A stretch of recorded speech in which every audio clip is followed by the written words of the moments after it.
Muy buenas tardes con todos. Hoy día el tema que nos ha tocado es un tromboembolismo pulmonar. Soy el doctor Avendaño Vera, hospital del médico cardiólogo del Hospital María Auxiliadora. Eh, Vamos a hablar del tema y vamos a empezar con un... eh, sí, ya. Vamos a empezar con un preámbulo, ¿sí? Lo normal es que el corazón se divide en cuatro cavidades, ¿no? Aurículas, derecha e izquierda,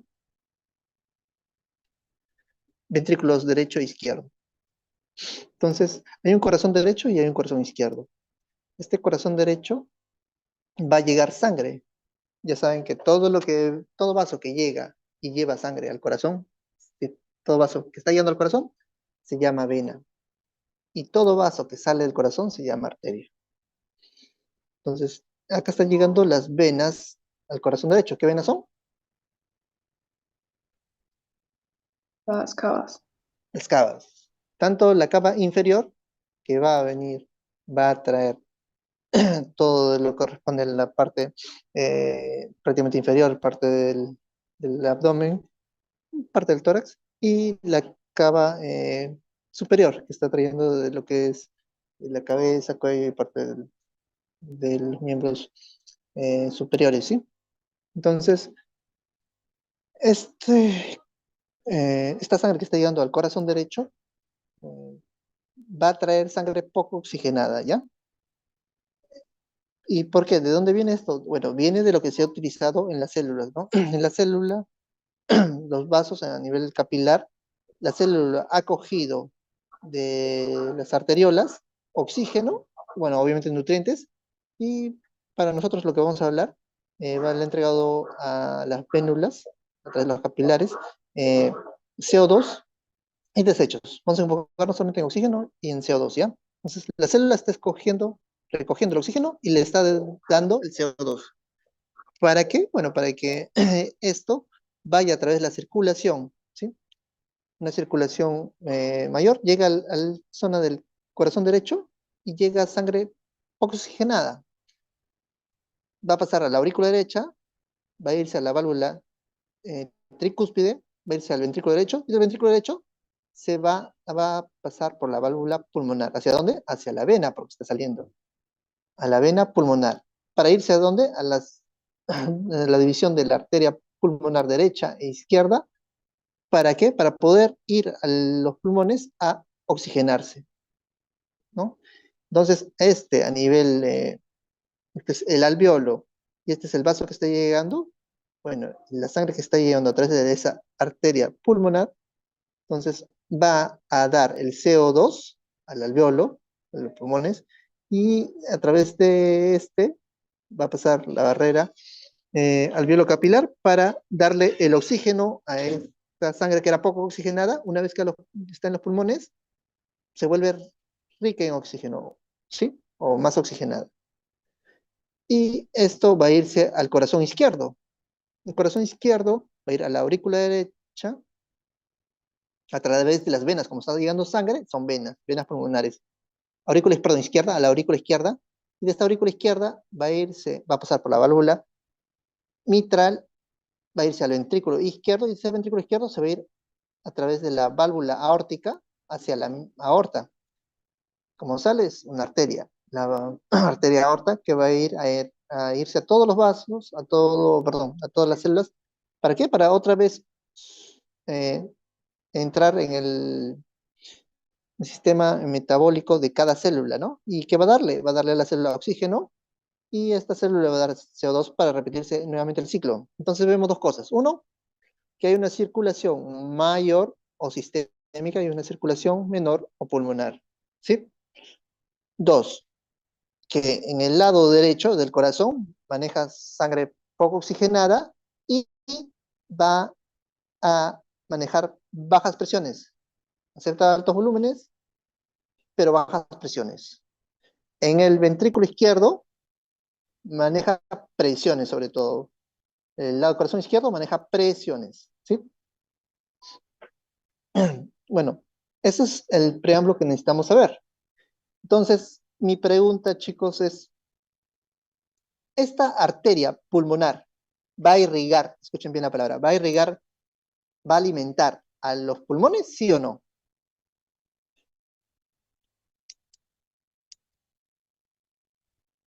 ¿Entendieron la pregunta? Este vaso que está saliendo del corazón derecho, es decir, a través de la arteria pulmonar, obviamente va a ir a los pulmones, ¿va a ir a irrigar, a alimentar a los pulmones, sí o no?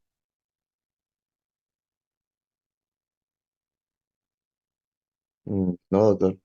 No, porque en un momento he dicho que va a alimentar los pulmones. He dicho que solamente a través de esta arteria pulmonar, que se divide en dos, derecha e izquierda, va a haber separación de estas y va a llegar a la microvasculatura pulmonar para unirse o pegarse al alveolo.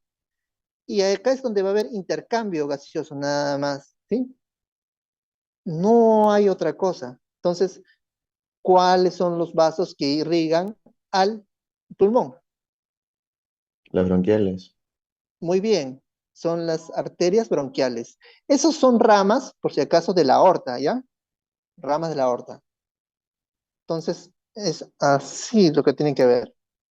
¿Y por qué les digo eso? Porque a veces se confunden y hay unas pequeñas eh, alteraciones y cambios, ¿no? Entonces, ¿qué es el tromboembolismo pulmonar? Bueno, es obstrucción de la arteria pulmonar, puede ser principal o una de sus ramas, la derecha o izquierda, o alguna de sus ramas menores. Pero es una obstrucción de parte de ese vaso, ¿no? De esa arteria. Si es tromboembolismo pulmonar, es por un trombo, generalmente está originado, fue embolizado, en otra parte del cuerpo. ¿Y qué otra parte del cuerpo es lo más frecuente que genere, que se forme esos trombos? ¿Dónde? Un factor de riesgo es que tenga trombosis venosa profunda. Es decir, que esa alteración se forme en miembros inferiores. Es lo frecuente. El trombo se forma en miembros inferiores y a través de los vasos va a llegar a través de la cava inferior, va a ir, son vasos grandes, ¿no? Va a irse hacia la aurícula derecha, va a pasar la válvula tricúspide, va a irse al ventrículo derecho y del ventrículo derecho a la arteria pulmonar y de esta va a irse a esto. ¿Y acá qué hay? Acá están los microcirculación. Entonces va a haber una obstrucción de una de estas ramas de la arteria pulmonar y va a impedir. ¿Qué va a impedir, chicos? ¿Qué va a impedir? Si esto está obstruyendo, ¿va a impedir qué?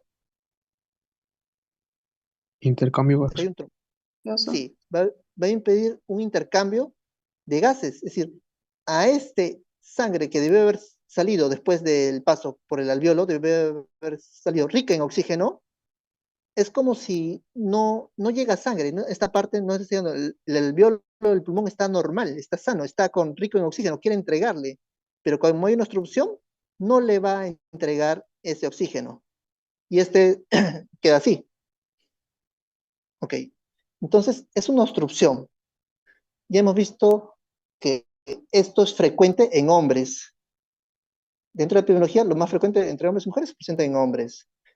Generalmente esto se presenta arriba de los 70, 75 años, ¿no? Se dice que más o menos a partir de esa edad, el evento de presentar un TEP, que es el nombre como se conoce, o también llamada embolia pulmonar, ocurre 1 de cada 200. ¿Y implica riesgo? ¿Riesgo de qué? De una muerte súbita. ¿Y esto cómo se origina? ¿Por qué ocurre? Bueno, hay una etiopatogenia y una fisiopatología. Y eso se explica a través de la triada de Virchow. ¿Qué es la triada de Virchow? Dice que para que se forme un cuadro de trombosis, tiene que haber uno o alguna alteración de uno o más de esta triada, de estos cambios. Una injuria o una lesión endotelial, tiene que haber un estado de hipercoagulabilidad y o un estado de flujo sanguíneo anormal, o también llamado éstasis. ¿Cómo puede ser eso? Bueno, si hay una injuria o una lesión vascular, ¿cómo puede ser esta? A través de un traumatismo, ¿no? Una punción venosa, puede ser un producto químico que esté irritando esto, alguna valvulopatía, alguna valvuloplastía, una aterosclerosis, o puede estar presentado una sonda. Estados de hipercoagulabilidad. Bueno, pues puede ser un paciente que tiene una septicemia, puede ser una neoplasia, puede estar en el contexto de un embarazo o un periparto, ¿sí? Un paciente que esté consumiendo anticonceptivos orales, traumatismo en cara inferior, sobre todo un traumatismo a nivel importante que impida, ¿sí? O que sea un estado procoagulante, un estados inflamatorios, como puede ser una enteropatía, síndrome nefrótico, ya hemos dicho una septicemia y una trombofilia. Pero también puede ser por una éstasis o un flujo anormal, como es en el caso de una arritmia, que es la fibrilación auricular. También puede haber una disfunción del ventrículo izquierdo, una zona que el corazón que nos está moviendo. Un paciente que le impide hacer su actividad normal y está inmóvil, ¿no? O tiene una parálisis. Un paciente que sufre de insuficiencia venosa o varices, ¿no? O puede ser por alguna obstrucción venosa, ya por un tumor, por la obesidad o por el mismo embarazo. Entonces, nuevamente recalcando, este vaso, esta microvasculatura que es a nivel del pulmón, va a impedir a través de esta obstrucción, este flujo, va a impedir el intercambio. Entonces, lo normal que era que en el alveolo entregue el CO2, perdón, el oxígeno y recepcione el CO2, va a ser que en esta zona es como un espacio muerto. ¿Muerto por qué? No porque el alveolo esté mal, sino porque no está funcionando, no está pasando, entre comillas, sangre, porque se obstruyó. Y esto termina siendo una zona muerta, a pesar de que está el alveolo, el parénquima pulmonar indemne, en la práctica funciona como si no hubiera pulmón, ¿no? Al menos esta parte que ha sido obstruida, ¿no? Entonces acá dice, por ejemplo, el espacio muerto es mayor cuando mayor sea el calibre del vaso. Eso tiene lógica, ¿no? Si el vaso va a ser importante, va a haber mayor compromiso de espacio muerto. Si el vaso es menor, va a haber menor compromiso. ¿Hasta ahí todo? ¿Me siguen? Sí, doctor. Ok. Entonces, hemos dicho que ese trombo no se formó en el corazón, se formó ¿en dónde lo más frecuente? En En miembros inferiores, pierna. miembros inferiores. La persona que está. Entonces, acá es donde ocurre que es lo más frecuente, en miembros inferiores. ¿Dónde es más grave? Bueno, es que sea, obviamente, mientras más distal, hay más válvulas. En la parte venosa hay válvulas, ¿sí? La sangre de la parte venosa va de abajo hacia arriba. Entonces, esto es lo que va a condicionar la gravedad. Mientras más alto, va a ser más grave, entre comillas. Porque hay menos válvulas, menos filtros, entre comillas. ¿Sí? Ahora, este vaso o ese trombo que se formó por alguna alteración de la arteria de Virchow hace que llegue al corazón derecho y del corazón derecho vaya a la arteria pulmonar o a alguna de sus ramas y este es donde ocurre.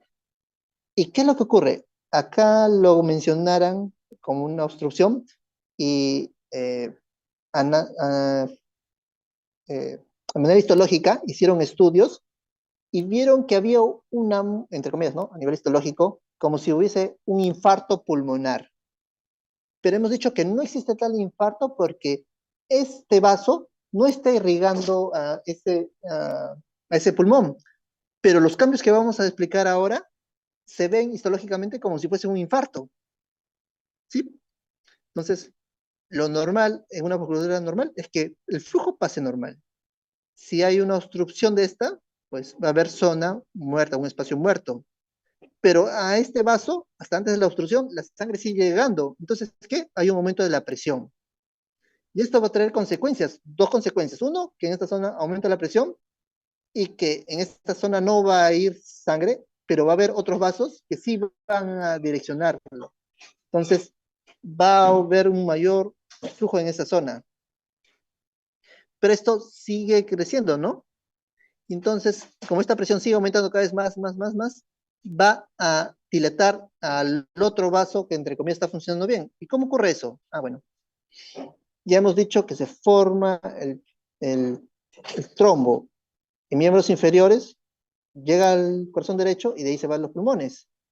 Y va a producir una obstrucción, va a producir un infarto entre comillas. Lo normal es que esta arteria que va a estar en contacto con el alveolo, de manera normal, hay comunicación, hay anastomosis con el vaso que en realidad sí está irrigando a ese pulmón. Ya habíamos dicho que era la arteria bronquial. En este caso representa esta, ¿no? Sí hay anastomosis, pero es una anastomosis que en la práctica, cuando una persona es normal, no hay ninguna enfermedad, es algo virtual, no hay, asiste la anastomosis, pero no es real, no está comunicado físicamente, no es funcional. Y cuando ocurre el tromboembolismo pulmonar, este vaso que se obstruye, este anastomosis sí se vuelve real. Entonces, acá a esta arteria le estaba llegando sangre de qué corazón, de qué parte del corazón, Derecho. derecho. ¿Y qué dije del corazón derecho? ¿Qué maneja? ¿Presión o volumen? Corazón Volumen. derecho maneja volumen, no maneja presiones. ¿Y el corazón izquierdo qué maneja? Presiones. Presiones. ¿Qué les dije que esta arteria bronquial de dónde es? ¿Rama de qué? De la aorta. De la aorta. ¿Y la aorta de dónde sale? Del corazón izquierdo. Entonces, esta anastomosis que inicialmente en un corazón sano no era real, se volvió real. Eh, y este vaso bronquial que viene del corazón izquierdo va a llevar a esta zona de la comunicación del alveolo con el vaso capilar pulmonar. Pero está llegando con mayor presión. ¿Por qué? Porque está viniendo del ventrículo izquierdo. Y esta presión, acuérdense de cuando uno maneja, eh, un vaso, hay presiones. Dentro hay presión oncótica y otra presión que es hidrostática. ¿Sí? La oncótica, sobre todo por presiones y de proteínas, mientras que la presión hidrostática es básicamente a nivel de zona hacia donde está la mayor presión, es algo físico. ¿Sí? En este caso, como está ocurriendo una alteración y está aumentando la mayor presión dentro de esta, por presión hidrostática, va a haber una extravasación. Y esa inflamación en esa zona del pulmón va a ver los cambios que hemos mencionado, que se van a comportar histológicamente como un infarto. ¿Sí? ¿Hasta ahí me siguen? Sí, doctor. Ok. Y esto va a traer consecuencias. Una consecuencia es que el paciente va a presentar disnea. Disnea por dos motivos. Uno es que a ese vaso que no está irrigando, que no le está habiendo un cambio, no le está entregando oxígeno, en la práctica termina siendo como si tuviese menos pulmón. ¿Por qué, doctor? Si el pulmón está bien, pero a este vaso, como hay una obstrucción, no le está funcionando, de nada le sirve que tenga este alveolo funcionante, si es que al final no llega el oxígeno, perdón, en este caso la sangre, ¿no? Para poder entregar el oxígeno. Entonces, hay menos pulmón en la práctica. Pero no solamente es eso, sino que esta extravasación de la sangre que está viviendo en esta zona hace que haya mayor inflamación en esta zona y va a producir una extravasación por presión hidrostática que va a formarse, entre comillas, de líquido que va a irse al intersticio y o al alveolo, más que nada al alveolo. Entonces, son en la práctica por a ambas zonas, a ambas formas, se produce la disnea. El dolor de pecho, bueno, el dolor de pecho es básicamente algo parecido, ¿no? Por esta extravasiación que está ocurriendo, que va a comportarse como si fuese un infarto, un dolor, sobre todo es un dolor a la inspiración a veces, ¿no? Esta disnea tiene una característica, generalmente se formó en el vaso y se fue a través de las cavas, llegó al corazón derecho, de ahí al ventrículo, perdón, a la arteria pulmonar y se obstruyó. O sea, estaba normal el paciente respirando bien, estaba respirando bien, llegó y ¡pum! Y le falta el aire. Entonces, una disnea súbita. Dentro de causas de disnea súbita, ¿cuáles son? Tienes que pensar en tres cosas importantes, ¿no? Uno, el TEP. Otro, un infarto. Otro, que te esté haciendo un neumotórax. ¿Sí? Esas son las tres causas de disnea que tienes que pensar lo más rápido. Disnea súbita. Está normal y ¡pum! Sí, ok. Entonces, la hemoptisis, bueno, a veces la hemoptisis ocurre por ruptura de estos vasos y también de la extravasación, ¿no? Ruptura de algunos vasos bronquiales o de la misma extravasación que está ocurriendo, entre comillas, ese posible infarto. Ok, entonces ya razonando, estábamos acá y hemos dicho, imaginemos que acá sea la obstrucción, pero la sangre sigue llegando, ¿no? Sigue llegando del ventrículo derecho. Entonces se va acumulando sangre, obviamente se va a ir hacia esta zona y se va, ¿a qué? Acumulando, va acumulando, y va a haber sangre que va a estar en esta zona, que está, porque la sangre sigue llegando a través de las cavas. Entonces, como la presión está aumentando, hemos dicho que el ventrículo derecho maneja presiones. No. No maneja No. presiones. Entonces, va a ser, como aumenta cada vez más la presión, este ventrículo derecho que estaba funcionando bien, empieza a funcionar de manera no adecuada. Va a haber una disfunción del ventrículo derecho. Puede haber dilatación de zonas, en este caso ventrículo derecho y otras cosas más, que ahora lo vamos a ver. Entonces, este es un ciclo que ocurre poco a poco. ¿Cómo es? Hay una poscarga, o sea, la presión de este ventrículo está aumentando. Hay una dilatación del ventrículo derecho. Hay una insuficiencia de la válvula tricúspide. Hay un aumento, porque estamos diciendo que la sangre sigue llegando, o sea, la presión de las paredes del ventrículo derecho están aumentando. Y hay una activación de una cascada neurohormonal. Va a producir inflamación. Este corazón derecho, como quiere seguir funcionando bien, va a requerir una mayor demanda de oxígeno, o sea, va a trabajar más para seguir funcionando bien. Ya sabemos que hay un cortocircuito auriculoventricular intrapulmonar. Y esto va a traer como consecuencia que va a haber zonas del ventrículo derecho que van a sufrir, que van a producir una isquemia y una lesión hipóxica. ¿Qué más ocurre? Este corazón derecho que estaba funcionando bien va a disminuir, no va a contraerse de manera adecuada, o sea, va a haber una disminución de la contractilidad. Para que se mueva bien el lado derecho, izquierdo, para que se mueva bien el lado izquierdo, ¿qué es necesario? Que el lado derecho funcione. Si no le está llegando sangre al lado de la sangre del lado derecho por la obstrucción, este lado izquierdo va a sufrir. Y este lado izquierdo va a tener consecuencias. ¿Qué? Va a disminuir una precarga del ventrículo izquierdo. ¿Por qué? Porque no le está dando sangre del lado derecho. Obviamente el gasto cardíaco del ventrículo derecho también no está funcionando bien. Y el gasto cardíaco en general, sobre todo ya hablan del izquierdo, va a disminuirse. Como no hay sangre que esté yendo al lado izquierdo, obviamente esto tiene que ver con la severidad, ¿no? Una cosa es que sea un vasito pequeño y otra cosa es que sea un vaso grande. Va a traer una disminución de la presión sistémica, o sea, de la presión. Y esto va a haber una disminución de la perfusión coronaria del ventrículo derecho. ¿Y qué va a traer como consecuencia? Un suministro disminuido al ventrículo derecho. ¿Y eso qué trae? Esto está desencadenando es a través de, el paciente puede entrar en un shock.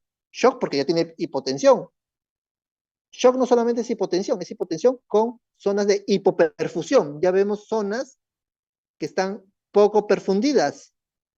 Entonces ya sería un shock. Pero no es cualquier shock, es un shock obstructivo. Entonces, el TEP produce un shock obstructivo. Y esto, obviamente, dependiendo del vaso, la severidad, va a producir una muerte. ¿Hasta ahí todos me siguen? Sí, doctor. Perfecto. Ahora, hay factores de riesgo que son más susceptibles a desarrollar este tromboembolismo pulmonar que otros. ¿Y cómo es eso, doctor? Bueno, acá está. Factor de riesgo alto.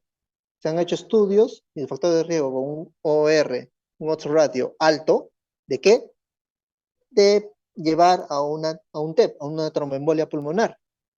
Bueno, que tenga obviamente fractura de miembro inferior, que esté hospitalizado, sea por insuficiencia cardíaca, fibrilación o flúter, ¿sí? 3 meses previos, hospitalizado, ¿ah? Reemplazo de cadera, cirugías mayores de cadera o de rodilla, un traumatismo importante, un infarto de miocardio en los últimos 3 meses previos, una embolia venosa previa, ¿sí? O sea, una trombosis venosa profunda que haya tenido ya antes ese antecedente, y una lesión en médula espinal.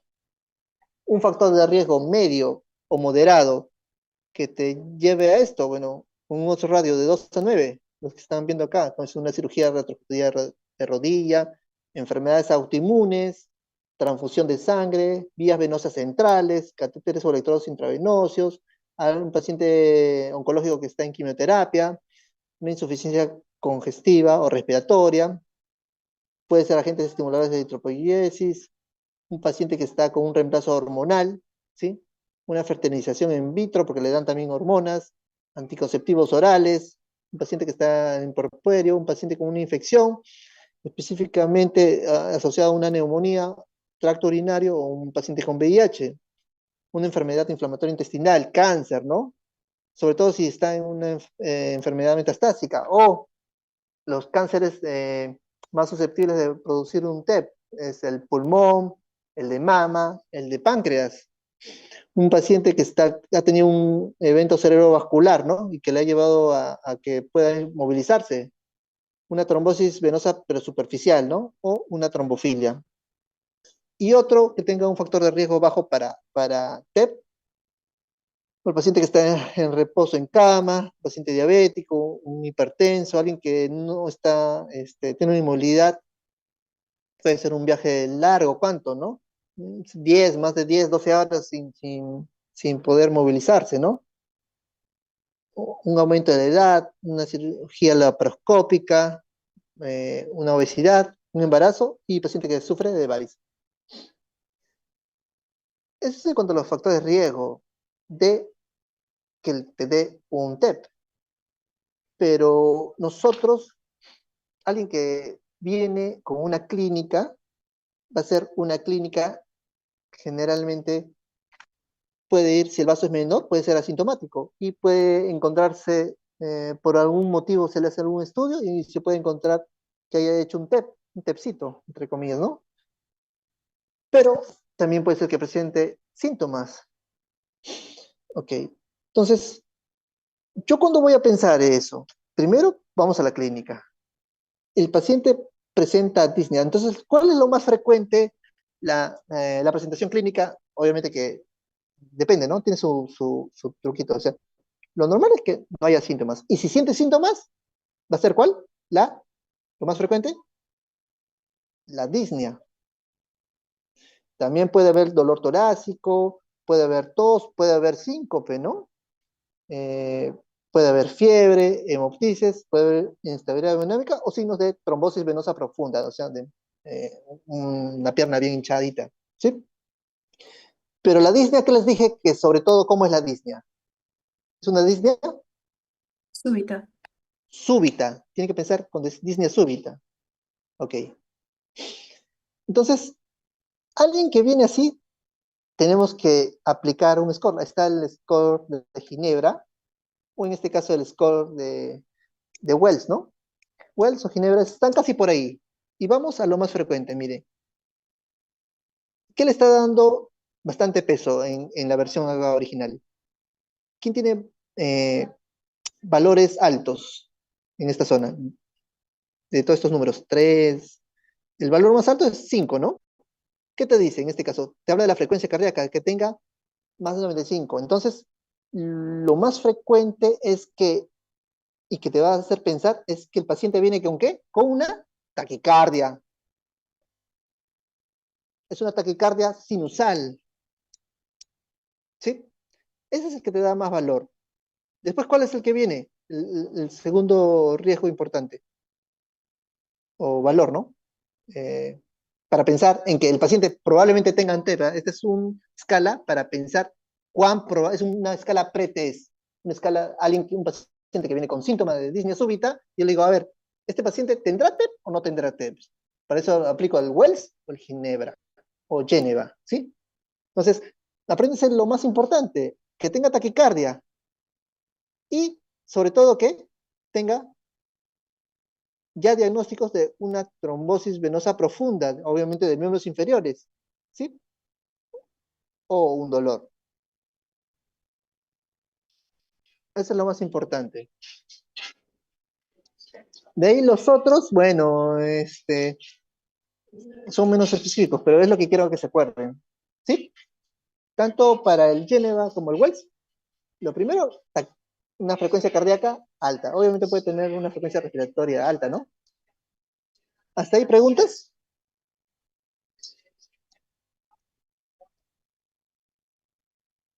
El de Wells hay varias formas de clasificarlo. Una forma de clasificarlo es si tiene una probabilidad, así como ponen acá, ¿no? Una probabilidad, si se hace sumas, y si es que tiene una probabilidad baja, puede ser intermedia o alta. O otra forma es poner dos valores nomás, si es baja o alta, con escalas modificadas, ¿no?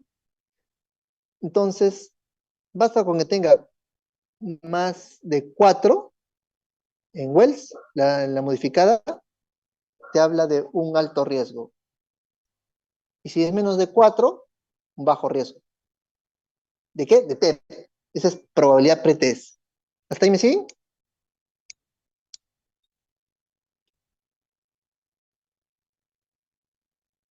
¿Sí, chicos? Sí, doctor. Ok. Sí, Y si se doctor. dan cuenta, los factores de riesgo son los mismos, ¿no? Cirugía, cualquier cosa que te lleve a un riesgo, ¿no? Ok. Cierto. Entonces, vamos yendo ya a la clínica. Hemos dicho que lo más frecuente es que sea una disnea. Es lo más frecuente. Pero es súbita. Otro, lo más frecuente, que presente ¿qué? Una Taquicardia. taquicardia. Esa es una cosa es la clínica y otra cosa es la evaluación física, ¿no? Pero, ¿qué taquicardia es? ¿Una taquicardia? Sinusal. Sinusal. Ya, ok. Está, raro. Bueno, entonces, ¿cómo planteo al paciente? El paciente me viene con una disnea súbita, entonces veo, tiene taquicardia, le hago un score, no importa cuál sea, el Wells o el Ginebra, entonces tengo dos valores, no importa el score, en este caso vamos a poner el score de Wells, a ver. Dos valores, alto o bajo, alto riesgo o bajo riesgo. Si el paciente tiene bajo riesgo, o sea, yo creo que no cumple los criterios, o tiene pocos criterios, a este paciente que tiene poca probabilidad, este me va a ayudar, a este paciente de bajo riesgo le voy a pedir dímero D. ¿Y qué me va a ayudar del dímero D? ¿Que salga positivo o negativo? Tengo dos opciones, o sale positivo o negativo. ¿Qué creen que me ayude?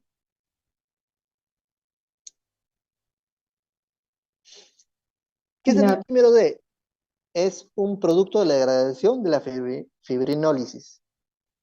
¿Y eso ocurre de manera natural? Claro que sí. Nosotros siempre, entre comillas, estamos en formación de formar trombos y por nuestro propio cuerpo, nuestro propio organismo, entre comillas, ¿ah? lo degrada. Entonces, esta degradación siempre hay de manera frecuente. Entonces, existe la posibilidad de que salga positivo por cualquier persona, pues si es algo normal. Entonces, a los que tienen baja probabilidad y el dímero D le pido, a ellos. ¿Por qué? Porque si me sale negativo, descarto la posibilidad de que tenga TEP. ¿Sí? Entonces, dímero D, ¿quién pido? ¿A los de alta probabilidad o a los de bajo? ¿A los de Baja probabilidad. baja probabilidad? ¿Y qué me ayuda? ¿Que salga positivo o que salga negativo? Positivo.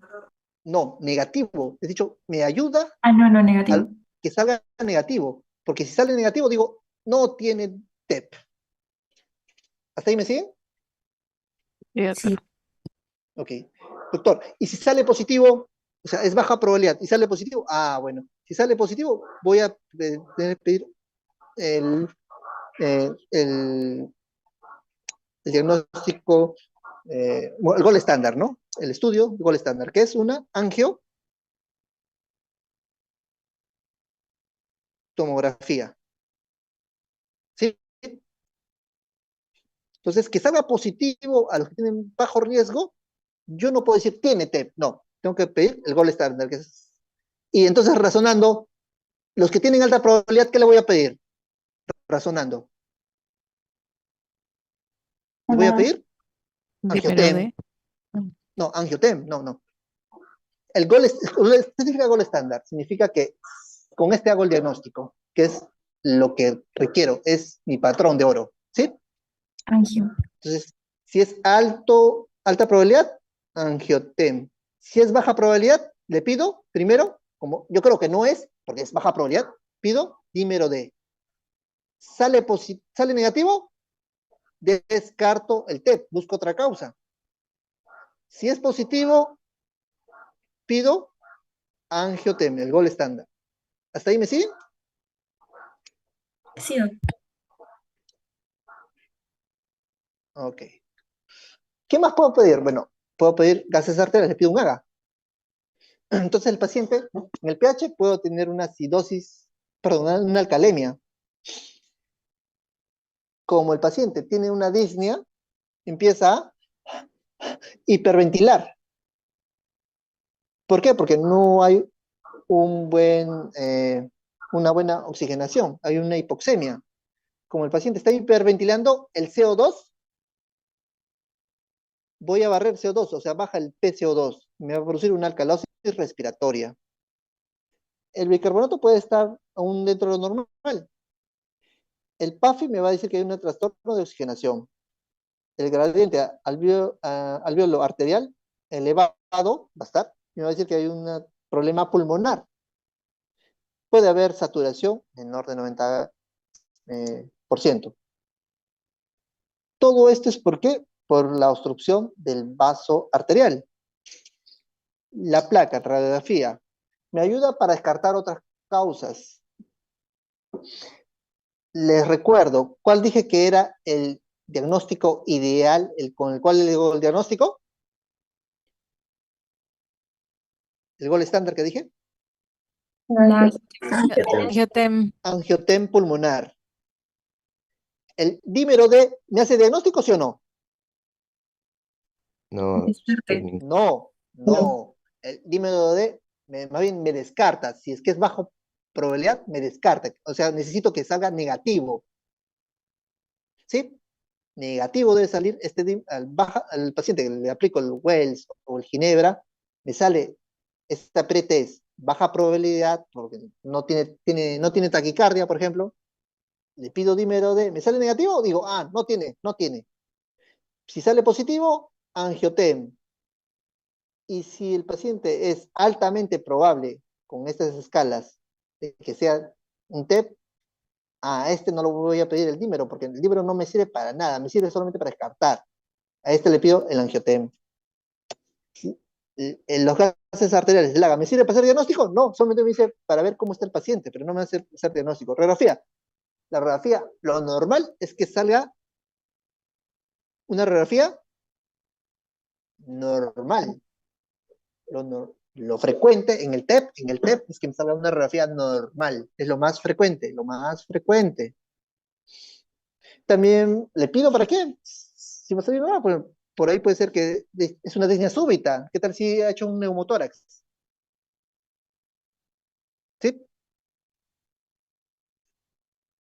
Entonces, ¿por qué pido radiografía, doctor? Bueno, puede ser que vea eh, unas imágenes, unos patrones que son eh, típicos, pero no son frecuentes y no hacen un diagnóstico patognomónico, como es el signo de Westermann, la joroba de Hampton y el signo de Fleischner. ¿Qué son esos, doctor? Bueno, Westermann es el pulmón oligoémico, es decir, lo normal, no sé si han visto los pulmones en una placa, lo normal es que haya vasitos, entre comillas, ¿no? Es lo normal, que se ve así, porque es sangre que está llegando a través de las ramas de la arteria pulmonar. Mientras que el signo de Westermann significa que hay una zona que no se ve, que no hay, está completamente negro, ¿sí? Está completamente negro, que es lo que estoy pintando como rojo. Entonces, hay zonas oligoémicas, o sea, como si estuviese completamente negrito. Y es porque no está llegando estos vasos no está llegando. ¿Y por qué? Porque ha producido un TEP. No está llegando a esta zona, los vasos en vez de llegar a esta zona, no llegaron. ¿Entienden? Es una imagen negrita. No es frecuente que se vea, es poco frecuente, es raro. ¿Qué más puede verse? Por ejemplo, acá. ¿Lo ven, chicos? ¿Ven el Sí, pulmón doctor. derecho? El pulmón derecho acá, ¿cómo lo ven? ¿De qué color? Negrito, ¿no? En comparación al lado izquierdo. ¿Acá lo ven? Sí, sí, doctor. Completamente negrito. Sí, doctor. Porque no está llegando. Miren, acá miren, les voy a enseñar. Acá hay como unos blanquitos que son los vasitos que están llegando. ¿Lo ven acá? Ujú, Es lo sí. normal. Ya. En este no está llegando, en esta zona es completamente al lado, en este caso, viendo ustedes la pantalla, viendo al paciente, el pulmón derecho del paciente, es completamente negrito, es porque no se está dibujando esos vasos. ¿Por qué? Porque hasta acá no me llegó, acá es la obstrucción, probablemente un vaso importante, ¿no? Un vaso importante, ¿sí? Ese es signo de Westermann. La joroba de Hampton, es básicamente zonas de atelectasia cercanos a nivel diafragmático. En este caso, es esto es la joroba de Hampton, porque producen atelectasias.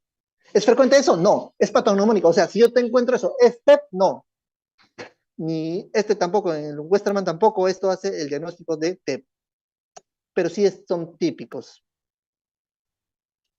El de signo de Fleischner, bueno, Fleischner es como que si hay un vaso que está obstruido, entonces lo normal es que se vea así, entre comillas, pero en este caso, el vaso, una parte, hay como una obstrucción, como que no continúa, y es porque ahí se produjo el stop. ¿Sí? Y acá lo estamos viendo en la tomografía, miren, acá ves, lo blanquito es la angiotem, este es la angiotem, estos son los vasos pulmonares. Pero acá ven, mira, uno que es, y hay un stop. Lo ven en una zona, está claro, ¿no? Un ratito, acá. Esta es la zona, este es lo normal, que este es a nivel de los vasos, debe verse así, todo blanquito, pero acá hay un stop. Y este es el trombo que se ha quedado ahí.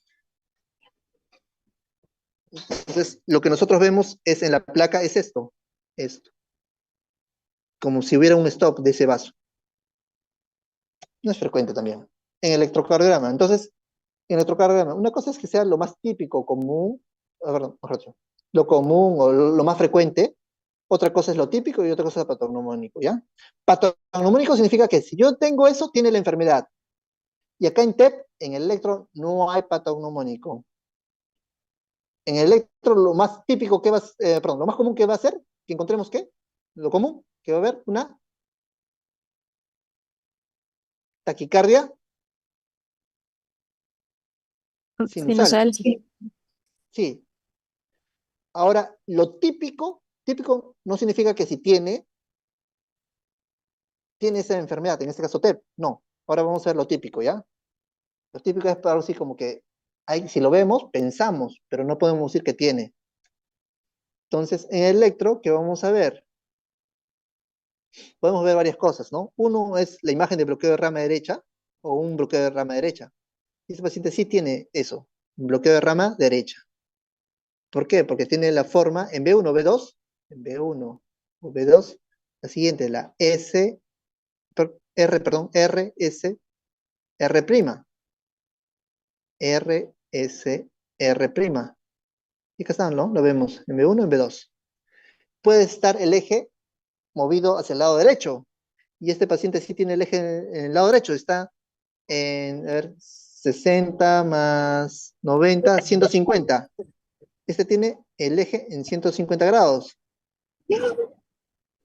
Y lo otro que quiero enseñar es este famoso patrón, el de Mac&Y, o también llamado el S1 Q3 T3. ¿Cómo es eso? Es que en este S1, en la derivada 1, vamos a ver una S profunda. Esta es la S. Q3, Q, que vamos a ver una Q en derivada 3. Y T3, que la onda T en esa derivada 3 también es negativa.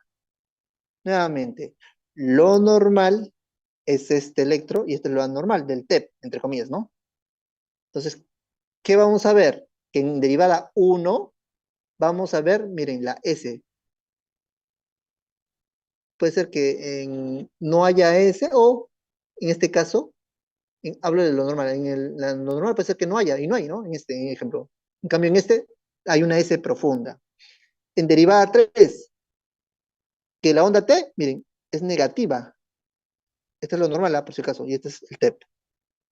Y haya Q. Acá no hay, miren, acá no hay Q.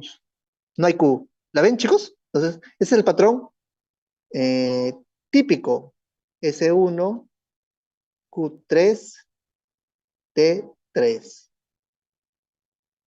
¿Sí? Es típico, pero no es patrón armónico. O sea, no es que digo, yo tengo eso, no es así. Pero es el típico, el que preguntan a veces, ¿no?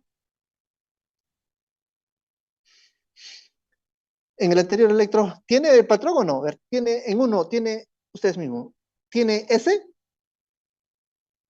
Sí, doctor. Sí, tiene S.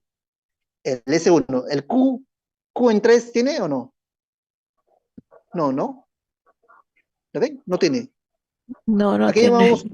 llamamos Q? Q es todo onda negativa antes de una positiva. Este es lo positivo. Antes debe haber uno negativo. No tiene, pues. No tiene Q. T3. ¿Qué significa T3? Que en derivada 3 la T es negativa. Y sí tiene, ¿no? Para que cumpla eso, el patrón de S1 tiene que cumplir los 3, ¿ya? El ecocardiograma. Bueno, en el ecocardiograma vamos a poder ver varias cosas. Vamos a ver la disfunción, lo que está sufriendo ese ventrículo derecho o ese corazón derecho. Bueno, ¿qué podemos ver? Bueno, uno, como se está quedando zonas de sangre y mayor presión, podemos ver un alargamiento, o sea, entre comillas, una dilatación, un agrandamiento de este ventrículo derecho. ¿Qué más podemos ver? Podemos ver que lo normal es que el ventrículo, visualmente, el ventrículo izquierdo sea más grande en ancho que el derecho, es lo normal. Pero en este está ocurriendo lo contrario, el ventrículo derecho es más grande que el ventrículo izquierdo. Bueno, esto nos dice que hay un aumento de presiones. Y el síndrome de McConnell significa que en esta zona se está contrayendo más rápido, más fuerte, más como con mayor intensidad versus la zona inferior, ¿no? Esta es la pared libre del BD. Esto se contrae con más intensidad. De ahí también el signo de 60-60, que ustedes no me dicen tener. El gradiente de tricuspidio menos de 60. El notch puede estar presente. Puede haber, ¿cómo se llama? Puede verse incluso el trombo que estaba a nivel de la pulmonar, puede verse antes, ¿no? En la aurícula derecha, en el ventrículo derecho, pueden estar ahí moviendo, jugando. Como hay aumento del ventrículo derecho, también vamos a ver que este ventrículo derecho, lo normal es que se vea así. El ventrículo derecho, perdón, este es el izquierdo y este es el ventrículo derecho, es así. BI y este es el BD. Miren, lo que debió haberse visto así, ¿cómo lo estamos viendo? Nosotros lo estamos viendo que está de esta forma. Ese septum está aplanado porque este BD tiene mayor presión. Lo ha empujado al septum. ¿Lo ven, no? Está claro. Y puede ser que haya un colapso del ventrículo, de la vena cava inferior, como hay presiones, ¿no? Del ventrículo derecho, aurícula derecha, sigue viniendo sangre y esto sigue aumentando, entonces se dilata esta zona, ¿no? De la vena cava inferior. Y ya vemos disfunción del BD, es a través de un TAPSE bajo o de la S' disminuida, ¿no?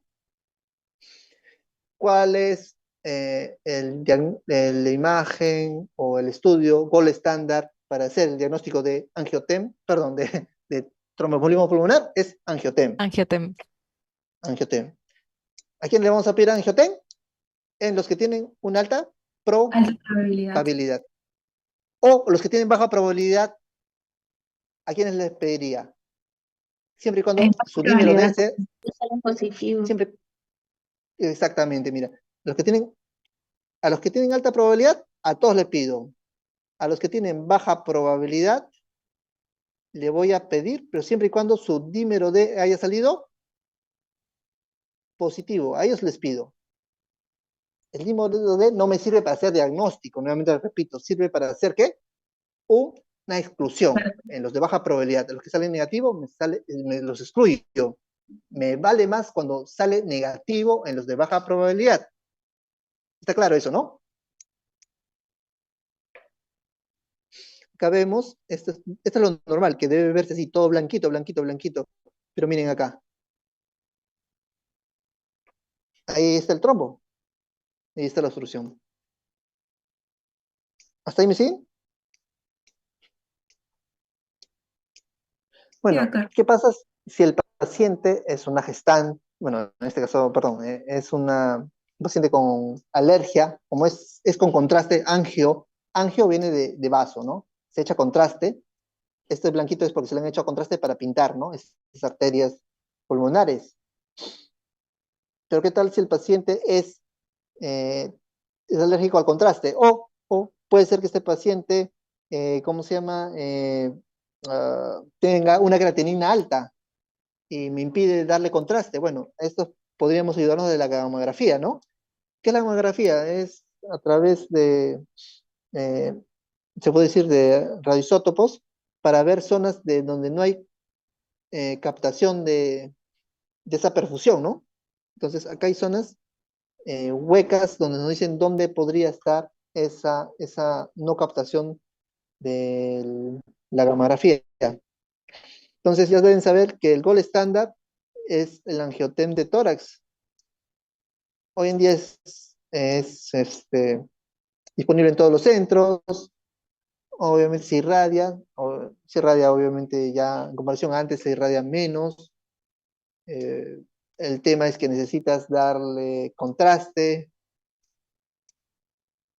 La gamografía no necesita dar contraste, obviamente sí se irradia igual, y es una irradiación menor, ¿no? A la tomografía, al angiotem. Antes se utilizaba la arteriografía, o sea, se le hacía, eh, eh, antes era como el gol estándar, ¿no? Hoy en día ya no se utiliza, esto ya no, entonces, el gol estándar, angiotem de tórax. Dije que una forma de manifestarse es el paciente que tenga una inestabilidad hemodinámica. ¿Y cómo se puede presentar esta inestabilidad hemodinámica?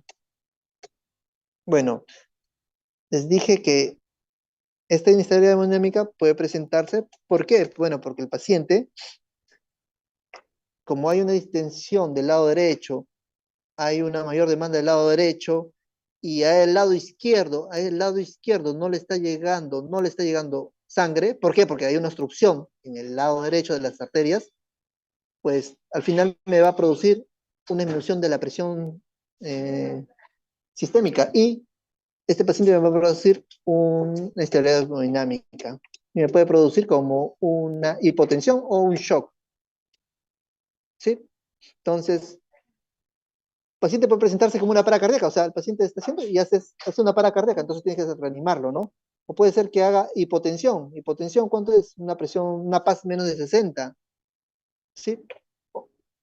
Más o menos más arriba de 15 minutos, pero también puede ser un shock obstructivo, es decir, una hipotensión, y puede ser que requiera vasopresores, y hay también una hipoperfusión, ¿no? Zonas de órganos que vemos que están afectados, ¿no? Como puede ser el estado mental, puede ser que tenga fragilidad distal, puede ser que esté orinando poco o no orine, o el lactato esté alto, ¿no? Y hemos hablado de escalas para ver la probabilidad si tiene TEP o no tiene TEP, pero también hay otras escalas para ver si el paciente, ese TEP que ya fue diagnosticado, ver su gravedad, si es muy grave o no es tan grave. ¿Qué hace esta gravedad? Bueno, la edad, ¿no? De más años es más riesgo. El hombre es más riesgoso que la mujer. Si está con un cáncer, ¿no? Entonces vamos a ir nuevamente. ¿Qué te lleva más? Que tenga más puntos, que tenga un estado neurológico alterado, ¿no? ¿Qué más? Que tenga cáncer. ¿Qué más? Que tenga una presión sistólica menos de 100, o sea, llegando a una hipotensión, ¿no? Y esto nos da un riesgo de muerte. Pero también hay otras formas de clasificarlo, ¿no? En esta escala de gravedad del TEP. Bueno, si hay inestabilidad hemodinámica, si tiene una escala de gravedad de TEP tipo PESI alta, si tiene disfunción del ventrículo derecho, ¿sí? Sea por ecocardiograma o eh, por angiotomografía, perdón, todos esos son y tiene troponinas altas. ¿Tocó troponinas? Sí, troponinas. Nos habla de un alto riesgo. ¿De qué? De gravedad de TEP. Si cumple todos esos menos la inestabilidad hemodinámica, pues si cumple todo eso, nos habla de un intermedio alto.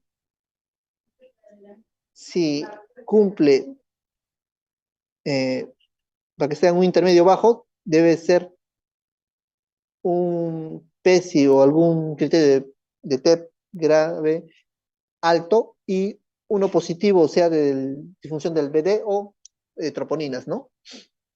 Y el bajo, pues solamente que cumple ninguno, ¿no? No cumple ninguno. Entonces, ¿cómo es el abordaje? Primero estoy sospechando que es un TEP. Ahora, este TEP, digo, ¿tiene estabilidad hemodinámica? ¿Sí o no? O sea, ¿está estable? ¿Sí o no? No tiene estabilidad hemodinámica, no tiene, o sea, está bien. Entonces, evalúo la probabilidad, hago mi predicción, sea con el Wells o con Ginebra. Y me sale dos opciones, una alta probabilidad o una baja probabilidad. Les dije que, o una baja probabilidad, ¿qué le pedimos? Al baja probabilidad, Dímelo D. dímelo D. Y si me sale negativo, ¿es bueno o no? ¿Es bueno o no? Se descarta. Se descarta, muy bien. No necesita tratamiento porque no es TEP, es otra cosa, pero no es TEP. El dímelo D que me sale positivo, ¿me ayuda o no? ¿Me ayuda o no? Sí, para peronagio. No me ayuda o sea, no me ayuda en el sentido que no hago un diagnóstico. Tengo que seguir pidiendo cosas. O sea, pido la angiotem. ¿Sí? Y con la angiotem digo, ¿es TEP o no es TEP? Si es TEP, pues tratamiento. Si no es TEP, sin tratamiento. Esa es la baja probabilidad. Y si es alta probabilidad, ¿qué le pido de frente? La Ay, angiotem. Angiotem. Tengo dos opciones. ¿Es TEP? Tratamiento. ¿No es TEP? Bueno, ya no tratamiento, hablo del TEP, ¿no? Ese es sin inestabilidad. Pero ¿qué tal si el paciente tiene el probable TEP, sospecho que es TEP, y tiene inestabilidad hemodinámica? Bueno, como está inestable, no le voy a poder probablemente hacer el angiotem. Entonces, le hago un ecocardiograma ahí echadito y veo, ¿tiene disfunción del ventrículo derecho o no? Si no tiene, Bueno, al menos esa inestabilidad no es por TEP, porque no veo nada que le esté causando alteración en el BD. Para que sea un TEP con inestabilidad es porque debe ser una afectación de un vaso grande. ¿Entienden, no? Ahora, si tiene disfunción del BD, veo, este paciente con estas condiciones que está inestable, ¿puedo hacerle el angioten, sí o no? Si la respuesta es sí, hazle el angioten, pues. Sale positivo, dale tratamiento de TEP. Si es negativo, busca otra causa de esa inestabilidad hemodinámica. Pero si el angiotem no lo puedo realizar, bueno, y es altamente probable, bueno, existe la posibilidad de que tú le inicies un tratamiento por el alto riesgo de TEP. Entonces, el paciente con TEP agudo, ¿qué hago? Le inicio anticoagulación. Puede ser una heparina de bajo peso molecular o no fraccionada, ¿no? ¿Está inestable? Si está inestable, es un paciente de alto, de alto riesgo. Y acá está, el paciente ya está confirmado, ¿ah? Paciente con TEP, dice, no dice probable, dice, ya el paciente tiene TEP. A todos los anticoagulo. ¿Tiene inestabilidad hemodinámica? Sí tiene inestabilidad hemodinámica. Bueno, a este paciente le doy un tratamiento de perfusión de soporte. ¿Cómo es eso? Bueno, puedo hacerle una trombólisis, paralizar ese coágulo. Si el paciente no tiene inestabilidad hemodinámica, bueno, tengo que evaluar los dos pasos. ¿Tiene signos clínicos de gravedad de TEP? Como los que mencionan acá, y tiene disfunción del BD, sea por eco o por tomografía. Si la respuesta es sí, uno o dos, o sea, que sí tiene alteración del BD o tiene algún signo de gravedad, bueno, le pido troponinas. Troponinas positivas más disfunción del BD, tengo que monitorizarlo y considerar, no es que le voy a dar una reperfusión. ¿Qué reperfusión? Sea con trombólisis o sea con cirugía, pero abrir, reperfusión, o sea, es ese vaso que está obstruido, reperfundir, abrir, mejor dicho. Pero puede ser que las troponinas salgan negativas, un riesgo bajo. Lo hospitalizo y lo sigo con la anticoagulación. Pero si no tiene signos de alguna TEP grave, ni tampoco tiene signos de disfunción del BD, bueno, es un bajo riesgo. A este paciente, ¿existe apoyo familiar o no? Si es que sí tiene apoyo familiar, es fácil el acceso a la atención, no vive cerca y no existe otra razón para poder hospitalizar, bueno, puedo darle de una alta. Si no, se queda. Basta aunque no cumpla uno, se queda. Seguimiento. Entonces, el tratamiento a los pacientes con un alto riesgo, con con un alto riesgo de, ya sea, ya es diagnóstico, ya tiene TEP, pero es un alto riesgo, un paciente, sí, igual le doy la anticoagulación, le puedo dar trombólisis de preferencia, y si es que no puedo dar trombólisis, le hago una cirugía con una embolectomía, ¿sí? ¿Qué es la embolectomía? Es a través de la ingle, entro a través de los vasos de la femoral, llego hasta el corazón y lo puedo abrir, ¿no? Perdón, a través de cirugía abierta, lo puedo sacar o absorber, aspirar, mejor dicho, el trombo, ¿sí? Pero también puede ser un tratamiento percutáneo, ese sí es a través del vaso, entonces puedo nosotros a través de catéteres aspirar, ¿no? Ese trombo, intentar respirar. Esto, la noradrenalina, si están con hipotensión, pues le doy noradrenalina. Si el ventrículo derecho no está funcionando bien, le doy dobutamina. ¿Sí? El ECMO, bueno, el ECMO es para los pacientes eh, con una terapia puente, ¿no? Para poder hacer la cirugía, ¿no? Entonces, estas que están acá sí o sí están indicados, heparina, trombólisis o cirugía. Estos son medicamentos que podría considerar, ¿sí? Caso que tenga un tratamiento percutáneo, una posibilidad de considerar, y si está con alguna función del PT o de hipotensión puedo dar, ¿no? El tratamiento para los que tienen un riesgo intermedio, ya tiene TEP, pero tiene un riesgo intermedio de gravedad, bueno, a estos pacientes la primera opción es dar un DOAC, o sea, un anticoagulante directo sea del 2 o del 10, o sea, tipo dabigatran, apixaban, endoxaban o rivaroxaban. Ese es de preferencia versus los anticoagulantes, como es eh, la warfarina, ¿no? De preferencia un DOAC. ¿Qué otro más puedo dar? Una trombólisis, ¿no? Si el paciente obviamente no presenta deterioro dinámico, pero veo que está empeorando su situación clínica y veo algunos signos que está haciendo hipotensión. Entonces, veo que va a ir hacia un riesgo alto. Bueno, sí, ya no voy a esperar a que se complique, ¿no? Puedo decidir y hacer una trombólisis. Y puede considerarse la embolectomía, sea percutánea, ¿no? Si el paciente un catéter percutáneo o embolectomía si el paciente ve un deterioro, ¿no? Bueno, y en el tratamiento crónico el paciente ya pasó la parte aguda, sobrevivió, pues mínimo le tengo que dar un anticoagulante, ¿no? Y mínimo 3 meses. ¿Solo 3 meses? No, pues esto puede llevarse 6 meses, un año, de manera indefinida, depende del paciente, ¿no? Si tiene alto riesgo de volver a hacer. ¿Y cómo es eso? Acuérdense de la triada de Virchow, ¿no? Si el paciente ya tiene una neoplasia, puede ser. Y eso sería todo. ¿Alguna pregunta?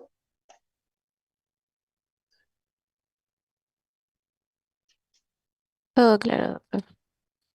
Bueno, espero haya sido todo claro y bueno, eso sería todo. Muchas gracias. Adiós. Gracias, Muchas doctor. gracias, doctor. Gracias, doctor. Gracias, Gracias, doctor. doctor.